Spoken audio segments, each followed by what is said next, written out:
Le paradigme que nous vous proposons aujourd'hui est celui-ci. Se convertir d'abord pour convertir les autres. Notre réflexion de ce jour, nous l'axerons essentiellement sur la première lecture tirée du livre de Jonas au chapitre 3, les versets 1 à 10. Jonas, le prophète malgré soi, n'a jamais voulu être prophète. Ou plutôt, il ne voulait pas proclamer la parole de Dieu précisément à ceux à qui il ne voulait pas qu'il soit annoncé, c'est-à-dire les habitants de Ninive.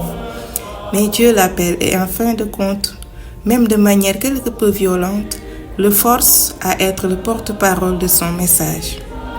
En réalité, ce n'est pas que Jonas n'ait pas voulu exercer la fonction de prophète ou n'ait pas voulu écouter Dieu.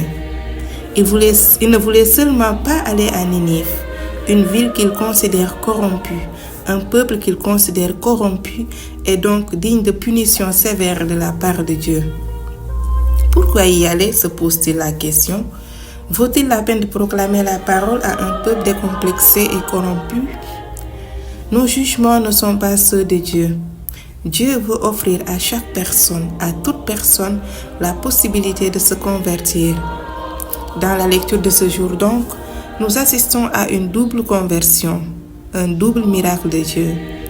La conversion de Jonas et celle des habitants de Ninive. Jonas se convertit parce qu'il comprend qu'il doit aller proclamer la parole de la miséricorde de Dieu précisément aux personnes qui ont besoin de vivre cette expérience d'amour et de réconciliation.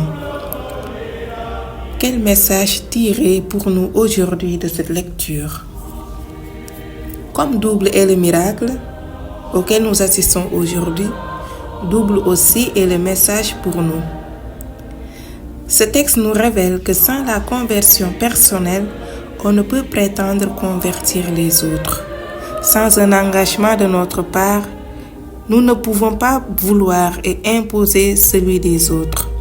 Un changement externe peut se produire lorsqu'il y a un changement intérieur.